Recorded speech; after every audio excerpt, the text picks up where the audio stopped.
3 breakfast ideas. Option 1.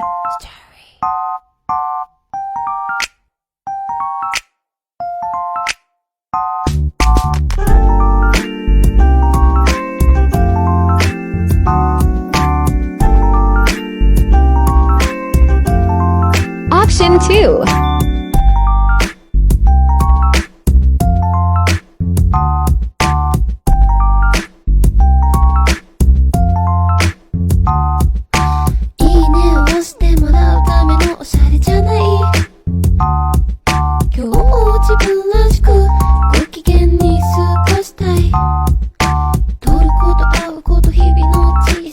Option 3.